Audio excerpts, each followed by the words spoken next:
প্রতিটা মুসলমান নামাজের কথা আমরা অসংখ্যবার শুনছি। যেই যুবকগুলো আজকে আমাদের সমাজের মধ্যে নামাজ পড়ে না, তারা কি নামাজের কথা শুনে নাই? শুনছে কি শুনে নাই? শুনছে, কিন্তু তারপরেও পড়ে না। কেন পড়ে না? নফসের ধোঁকা এবং ইবলিসের ধোঁকা। ঠিক কিনা বলেন? নফসের মনের খায়েশাতকে সে পূর্ণ করতেছে, নামাজ ছেড়ে সে দিলে মজা পাইতেছে, এবং ইবলিস শয়তানের ধোঁকা যে নামাজ পড়ে কি হবে।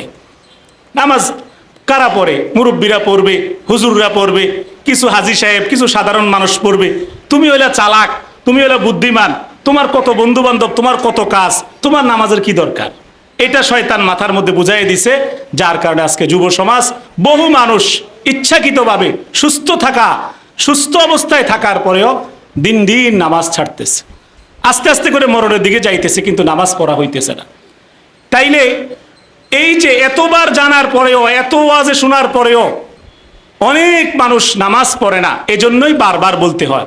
বলতে বলতে গিয়ে হঠাৎ করে 5 জন যুবকের 10 জন যুবকের দিলের মধ্যে অনুভূতি হয়ে যায়, কোনো একটা মাহফিলে, কোনো একটা বয়ানে, কোনো একটা আল্লাহওয়ালাদের সোহবতে, না রে আমি আমার জীবনে কি করতেছি, আমার কি করা দরকার ছিল, হায় জীবন তো শেষ হয়ে যাইতেছে, আমার মতো যুবক তো মোটরসাইকেল অ্যাক্সিডেন্ট করে হঠাৎ করে মৃত্যুবরণ করতেছে, করোনায় মানুষ ইন্তেকাল করতেছে, বন্যায় মানুষ পড়তেছে, আমিও তো মরে যাব যে কোনো সময়, আমার তো জীবন শুধরানো দরকার।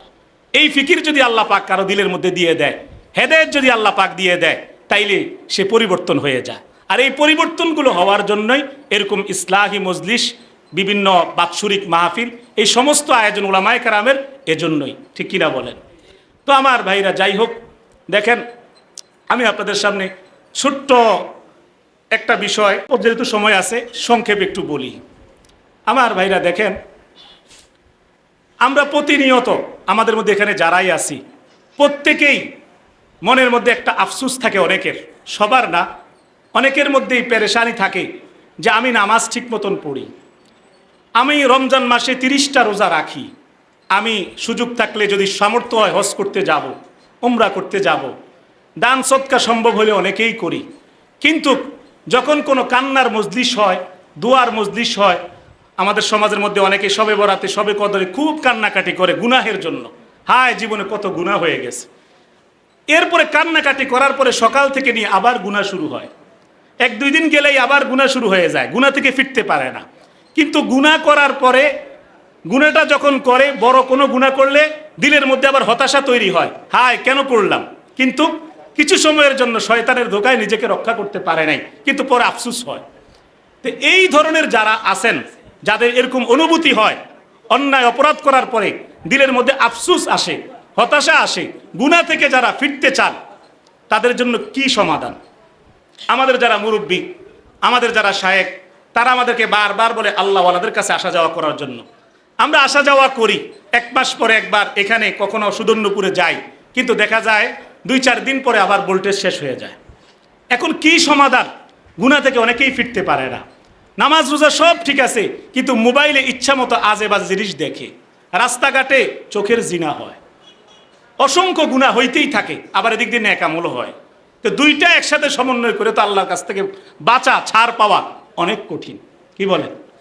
এখন একদিক দিয়ে আপনি একটা কলসির মধ্যে আপনি দুধ দিতেছেন, আরেক দিক দিয়ে পাশে একটা গরু দাঁড়াইয়া প্রস্রাব করতেছে, প্রস্রাবের ছিটা যদি ওটার মধ্যে পড়তেই আছে, আপনি দেখতেছেন, তাইলে এই দুধগুলোর কোনো মূল্য আছে? এগুলো কেউ খাবে?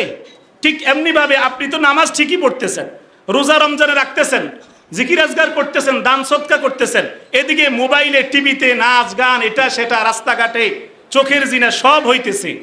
তাইলে দুইটা সমন্বয় হইয়া আল্লাহর সামনে তো ফ্রেশ ইবাদত দেখানো যাবে না। কি বলেন? যাবে দেখানো? ঝামেলা হয়ে যাবে। আগে যেগুলো হয়েছে ওইগুলোর থেকে মাপ পাওয়ার জন্য পথ হইল তওবা করে নিতে হবে। আর সামনের দিকে গুনাহ থেকে বাঁচার জন্য সবচাইতে বড় যেই সমাধান আমার কাছে ব্যক্তিগতভাবে মনে হইতেছে, দেখতেছি আমি, সেই সমাধান হচ্ছে চোখ ঠিক করা। কি ঠিক করা বলেন? গুনাহ থেকে যদি কেউ বাইর হইতে চায়, তার জন্য সবচাইতে বড় সমাধান চোখের নজর ঠিক করা। কি ঠিক করা বলেন? নজর। দেখেন সূরা নূরের 30 নম্বর আয়াতে আল্লাহ রাব্বুল আলামিন বলছেন, ওয়াকুল লিল মুমিনিনা ইয়াগুদ্দু মিন আবসারিহিম ওয়া ইয়াহফাজু ফুরুজাহুম যালিকা আযকা লাহুম ইন্নাল্লাহা খাবীরুম বিমা ইয়াসনাউন।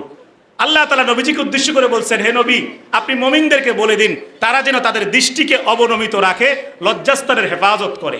কেন? যালিকা আজকা লাহুম, এটা তাদের কলবের জন্য, হৃদয়ের জন্য পবিত্রতা, অন্তরের পবিত্রতার জন্য নজর হেফাজত, লজ্জাস্থানের হেফাজত অনেক জরুরি। সর্বশেষ আল্লাহ বলছেন, ইন্নাল্লাহা খাবীরুম বিমা ইয়াসনাউন, আমি আল্লাহ তাআলা বান্দা যা করে সব কিন্তু জানি, সব দেখি, সব আমি দেখতেছি বান্দা গোপনে গোপনে কি করে। তো আমার ভাই, এবার আসেন, লম্বা করার সুযোগ নাই, অনেক হাদিস আছে এই ব্যাপারে, অনেক কথাই বলা যায় যে দৃষ্টি কুদৃষ্টি যে শয়তানের তীর সমূহ থেকে অন্যতম একটা তীর, শয়তানের একটা অস্ত্র এটা। ফামান তারাকাহা, যেই ব্যক্তি সেই শয়তানের ধোঁকা থেকে, এই অস্ত্র থেকে, কুদৃষ্টি দেওয়া থেকে, পরনারীর দিকে তাকানো থেকে নিজেকে হেফাজত করতে পারে, মিন মাখাফাতি, আমি আল্লাহর ভয়ে, মানে আল্লাহর ভয়ে যে নিজের চোখকে নামায়া রাখে, কন্ট্রোল করে রাখে, আল্লাহ তাআলা বলছেন এই হাদিসটার মাধ্যমে, আবদালতুহু ঈমানান ইয়াজিদু হালাওয়াতুহু ফি কলবিহি, আল্লাহ তাআলা তার ঈমানটাকে এমন ভাবে বদলাইয়া দেয়, ঈমানটাকে এমন অবস্থা করে দেয়, সে ঈমানের স্বাদ দিলের মধ্যে অনুভব করতে থাকে। সুবহানাল্লাহ। বিষয়টা কেমন? যেমন মনে করেন আপনি যদি লাইট বন্ধ করে আধা ঘন্টা 1 ঘন্টা একটা মজলিসের মধ্যে সবার সাথে বসে 1 ঘন্টা জিকির করেন আল্লাহর, দিলে মজা আসে কি আসে না? আসে কি আসে না? আসে। আপনি যদি লম্বা সময় একটা আল্লাহওয়ালার সামনে অনেকক্ষণ ধরে চোখ বন্ধ করে চোখের পানি ফেলে কান্নাকাটি করেন, দিলে একটা মজা আসে কি আসে না? এই মজাগুলো ঈমানের স্বাদ। কিসের স্বাদ বলেন? আপনি যদি লম্বা সময় একজন ভালো তেলাওয়াতকারী কারীর তেলাওয়াত খুব মনোযোগ দিয়ে শুনেন, দেখবেন আপনার হৃদয় ছটফট করবে, চোখ থেকে পানি আসবে। ওয়াইজা তুলিয়াত আলাইহিম আয়াতুহু যাদাতুহুম ঈমানা, ঈমানের দৃঢ়তা, ঈমান বৃদ্ধি পাবে, ঈমানটা আরেক অবস্থায় চলে যাবে, অবস্থা নড়ে যাবে। ঠিক এগুলো যেরকম জিকির করলে যেরকম দিলে মজা হয়, হ্যাঁ, কান্নাকাটি করে দোয়া করলে যেরকম, হ্যাঁ, দিলের মধ্যে মজা হয়, কোরআন তেলাওয়াত শুনলে, ভালো কারীদের তেলাওয়াত সামনে বসে শুনলে যেরকম দিলের মধ্যে একটা আবেগ চলে আসে, আল্লাহু আকবার করে চিৎকার দিয়ে ওঠেন, এই যে মজাগুলো যেরকম মজা, ঠিক এমনি ভাবে কোনো ব্যক্তি যদি রাস্তার বেগানা নারী থেকে নিজের চোখকে নামাইয়া কন্ট্রোল করতে পারে, যে আমাকে তো কেউ বুঝবে না, শুধু আল্লাহ বুঝতেছে, আমি তো চালাকি করে দেখতে পারি ইচ্ছা করলে, কিন্তু যদি নিজে নিজে নিজেকে শুধরাইয়া চোখ নামাইতে পারেন, দেখবেন এই আগের যে 3টা মজার কথা বলছি, এরকম এক মজা আল্লাহ তাআলা আপনার অন্তরের মধ্যে ঢেলে দিবে।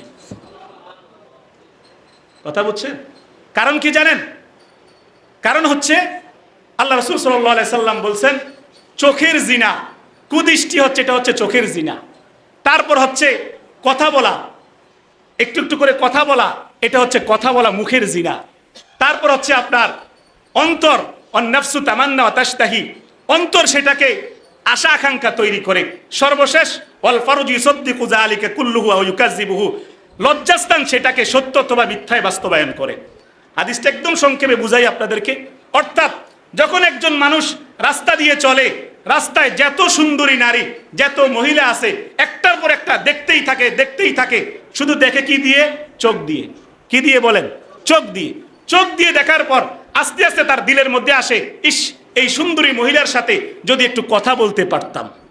যখন সে কথা বলে মজা পায়, তারপর সে দিলের মধ্যে অনুভব করে, হায়, যদি আমি এটা করতে পারতাম, ওইটা করতে পারতাম, তার সাথে যদি জিনা করতে পারতাম। সর্বশেষ সে যদি ওই মহিলাকে কন্ট্রোল করে ফেলতে পারে, তারপর সে জিনা করে, চূড়ান্ত জিনা সে করে ফেলে। কি বলেন? যার কারণে সমাজে পরকীয়া, প্রেম, ভালোবাসা প্রচুর পরিমাণে এখন বিভিন্ন বড় বড় ঘটনা ঘটতেছে, বিভিন্ন সমস্যা হইতেছে সমাজের মধ্যে। তাইলে শুরু হয়েছিল কি দিয়া? দেখেন, এই যে পরকীয়াগুলো হইতেছে, ধরা খাইতেছে, অনেক সমস্যা হইতেছে, দর্শন হইতেছে, এটার শুরু হয়েছে কি দিয়া? চোখ দিয়া। কি দিয়া বলেন? চোখ দিয়া সে বদভ্যাস শুরু করছে।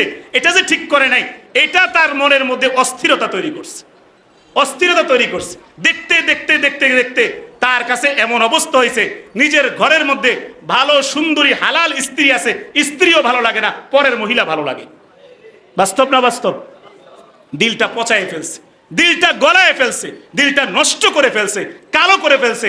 এক একটা নজর তার দিলটাকে কালো করে ফেলছে। গুনাহ করতে করতে এমন কালো হয়েছে, নামাজ রোজা করে কিন্তু অন্তরে শান্তি পায় না, অন্তরে অস্থিরতা, কি না কি করব নিজেও বুঝে না। কথা বুঝেন নি? তাইলে বোঝা গেল আমাদেরকে কন্ট্রোল করতে হবে যে এই জিনিস, এটার নাম চোখ। এটার নাম কি বলেন? চোখ। চোখ যদি ঠিক করেন, আপনার অনেক কিছু ঠিক হয়ে যাবে। এবার আসেন, অনেকে আমরা বুঝি যে টাচ মোবাইল যদি না চালাইতাম তাইলে অনেক গুনাহ থেকে বাঁচতে পারতাম। এটা বুঝি। এমন এক অভ্যাস আমাদের হয়েছে, অনেকেই টাচ মোবাইল থেকে বের হইতে পারি না। তো আমরা যারা টাচ মোবাইল থেকে বের হইতে পারি না, এটা বিভিন্ন প্রয়োজনেও চালাইতে হয়, হোয়াটসঅ্যাপ, ইমো, বিভিন্ন জিনিস প্রয়োজন হয়, ঠিক আছে। কিন্তু যদি আপনি রাস্তার যে বেগানা নারীর যে চোখের দৃষ্টি, এটা যদি বন্ধ করেন, তাইলে দেখবেন আপনার মধ্যে আল্লাহ তাআলা দিলের মধ্যে এটা এনে দিবে, যেটাকে সরাসরি দেখা যায় ওইটা তুই দেখোস না, মোবাইলের দেখে কি করবি? অটোমেটিক আপনার নাটক, সিনেমা, নারীদের লাফালাফি, নাচ গান কিচ্ছু তখন ভাল লাগবে না, বিষের মতন লাগবে। মোবাইল ঠিকই চালাবেন, শুধু প্রয়োজনীয় কাজ হবে, অপ্রয়োজনীয় খারাপ কোনো কিছু ভাল লাগবে না। সুবহানাল্লাহ। এই জন্য আপনি আজকে থেকে সিদ্ধান্ত নেন, এটা ইসলাহি মাহফিল, একটা ইসলাহ তৈরি করেন, আমি সহ, আপনারা সহ সবাই একটা সিদ্ধান্ত নেন যে হুজুর যে বলল, দেখি চেষ্টা করে শুরু করে দেখি। যাদের এই অভ্যাস আছে, আল্লাহ ভালো জানে কার আছে, এখান দিয়ে যাইতে লাগা, কেউ হয়তো কোম্পানিগঞ্জ যাবেন, কেউ হয়তো চট্টগ্রাম যাবেন, কেউ হয়তো ঢাকা যাবেন। আজকে থেকে এই পুরা পথে যতটুকু সম্ভব, যত কষ্ট হোক, দিলটাকে বুঝাইয়া, মনটাকে বুঝাইয়া, চোখটা নামায় রাখবেন। বেগানা নারী দেখলেও দেখবেন না, মনে মনে কোনো কুচিন্তা করবেন না, কল্পনা করবেন না, আল্লাহর কথা ভাববেন, ইস্তেগফার করতে থাকবেন। এভাবে একদিন যাইয়া 2 দিন, 3 দিন, 4 দিন, 5 দিন, 1 সপ্তাহ করলে এরপরে আপনার কাছে এমন অবস্থা হবে, এগুলো আর কোনো কিছুই ভালো লাগবে না, জিকির আজগার, নামাজ রোজাই ভালো লাগবে। বুঝছেন কথা? তাইলে আমাদের শুরু করতে হবে গুনাহ থেকে ফিরার জন্য কি দিয়া? আরেকটা কথা মনে রাখবেন যে এই যে চোখ দিয়া গুনাহ করতেই আসি, আল্লাহ তো হিসাব নিবে। চোখ কি আল্লাহ তাআলা দেওয়া একটা নিয়ামত না? কথা বলেন, নিয়ামত কি নিয়ামত না? হাত এটা আল্লাহর নিয়ামত কিনা? পা আল্লাহর নিয়ামত কিনা? কিয়ামতের ময়দানে আল্লাহ তাআলা প্রত্যেকটা অঙ্গ প্রত্যঙ্গ দিয়ে আপনি কি করছেন হিসাব নিবি কি নিবি না? এগুলো তো আমাদের বিরুদ্ধে সাক্ষী দিবে সবকিছু। আল্লাহ বলছেন সূরা তাকাসুরের শেষ আয়াতে, সুম্মা লাতুসআলুন্না ইয়াউমা ইযিন আনিন নাঈম, আমি আল্লাহ কিয়ামতের ময়দানে বান্দারকে যে নিয়ামত দিছি, প্রতিটা নিয়ামতের হিসাব আমি নেব। তাইলে চোখ দিয়ে, এত সুন্দর চোখ যার নাই সে বুঝে, যে অন্ধ সে বুঝে, আপনাকে আল্লাহ দিছে, এটা দিয়ে যে আপনি প্রত্যেক দিন ওই গাড়ির মধ্যে বসলে মোবাইল হাতে নিয়ে টিকটকের নাচ গান যা আসে তা টানতে আসেন, দেখতে আসেন, কত গুনাহ এই চোখ নামক নিয়ামত দিয়া করতে আসেন। এটা কবে বন্ধ করবেন, কবে শুধরাবেন? কি বলেন? তাহলে এখন থেকে যদি এটা অভ্যাস শুরু করেন, অভ্যাস হয়ে যাবে। আর লাভ কি হবে? লাভ হচ্ছে সূরা নাজিয়াতের মধ্যে আছে, ওয়া আম্মা মান খাফা মাকামা রাব্বিহি ওয়া নাহান নাফসা আনিল হাওয়া ফাইন্নাল জান্নাতা হিয়াল মাওয়া। আল্লাহ তাআলা সূরা নাজিয়াতের 40 নম্বর আয়াতের মধ্যে বলছে যে বান্দা, তুমি যদি আমি আল্লাহর সামনে দাঁড়াতে হবে কিয়ামতের ময়দানে, একদিন হিসাব দিতে হবে, এই ফিকির নিয়ে যদি অনাহান নাফসা আনিল হাওয়া, সমস্ত কুপ্রবৃত্তি, খারাপ অভ্যাস, কুচিন্তা যত রকমের আছে এগুলো বন্ধ করতে পারো, ফাইন্নাল জান্নাতা হিয়াল মাওয়া, তোমার শেষ ঠিকানা অবশ্যই হবে জান্নাত। তাইলে আপনার এই যে চোখ দিয়া যে কুচিন্তা হয়, দেখতে খারাপ কল্পনা আসে, এটা যদি কন্ট্রোল করা শুরু করেন, অনেক গুনাহ বন্ধ হয়ে যাবে এবং আপনি জান্নাত পর্যন্ত পৌঁছে যাবেন ইনশাআল্লাহ। তাইলে আমার ভাই আর লম্বা করবো না, আমরা ওযু করতে হবে সবাই। তাইলে এবার বলেন দেখি, আজকে থেকে আমরা চোখকে হেফাজত করার চেষ্টা করবো তো ইনশাআল্লাহ? নাকি 1-2 দিন না, আবার পরশু দিন থেকে শুরু হয়ে যাবে? অনেকের কাছে প্রথম খুব কষ্ট হবে, এতদিনের বদ অভ্যাস ছাড়তে খুব কষ্ট হবে, কিন্তু কষ্ট হইল, এই কষ্টের চেয়ে আল্লাহর জান্নাত অনেক সুন্দর। কি বলেন? দেখেন আজকে এত গরম, আপনি পারবেন এই গরম নিয়ন্ত্রণ করতে? আবার কয়েকদিন আগে যে একটানা 4-5 দিন বৃষ্টি হইল, ওইটা পারছেন নিয়ন্ত্রণ করতে? জায়গায় জায়গায় যে বন্যা হইল, নিয়ন্ত্রণ করতে পারছি? তাহলে পৃথিবী এটা এমন এক জায়গা যেখানে আপনি চাইলেও কোটি টাকার মালিক হইল, না পারবেন গরম নিয়ন্ত্রণ করতে, না পারবেন বৃষ্টি নিয়ন্ত্রণ করতে, আপনি কোনো জায়গায় স্থায়ী শান্তি পাবেন না। স্থায়ী শান্তি পাইতে হইলে আপনাকে চিরসুখের জান্নাতে যাইতে হবে। চিরসুখের জান্নাতে যাইতে হইলে শুধু আমল দিয়ে হবে না, আমলের পাশাপাশি আগে গুণাবন্ত করতে হবে, তারপর আমল কম হইল আল্লাহ জান্নাতে নিবে। আখলিস দীনাকা ইয়াকফিকাল আমালুল কলিল, নূরানির বাচ্চারাও পরে সহজ হাদিস। আপনি যদি আগে গুনাহ বন্ধ করেন, পাত্র যদি পরিষ্কার করে পানি পুরান, পানি খাইতে মজা লাগবে, ঠিক এমনি ভাবে গুনাহ ছাড়ার পরে যদি আমল শুরু করেন, আমলেও মজা পাবেন এবং আমলের ফলাফল জান্নাতি হবে ইনশাআল্লাহ। কথা বুঝেন নাই? আজকে তো অনেক পণ্ডিত আছে, নামাজের কথা বললে কি বলে, আরে দূর, কত কি একটা নামাজি, নামাজ পড়ে কেটা জান্নাতে যাবো গা, নিজে তো পড়েই না, একটা বেটকি দেয়। বাস্তব না বাস্তব না? সে সম্পূর্ণ শয়তানের ধোঁকার মধ্যে আছে। সে মনে করছে সে গুনাহ করতে থাকবে আর আল্লাহ তাকে জান্নাতে দিবে। এত সহজ না। কথা বোঝেন না? পরীক্ষা কিছুই লিখবেন না আপনি, স্যার আপনাকে পাশ করায় দিবে না, এত সহজ না আমার ভাই। আল্লাহ রাব্বুল আলামিন যেন আমাদেরকে এই অল্প সময় যে কথাগুলো বললাম, যে নজর হেফাজত করলে গুনাহ নিয়ন্ত্রণ হবে, এই নজর হেফাজত করার মতো এত কঠিন এক হিম্মত সাহস আল্লাহ আমাদেরকে দান করেই দেয়, বলেন আমিন। আজকে থেকে আমরা সিদ্ধান্ত নিলাম আর কোনোদিনও রাস্তার কোনো নারী, বেগানা নারী দেখবো না, মোবাইলে কোনো খারাপ নাটক সিনেমা দেখবো না, ইনশাআল্লাহ। আল্লাহ আমাদেরকে কবুল করুক, বলেন আমিন।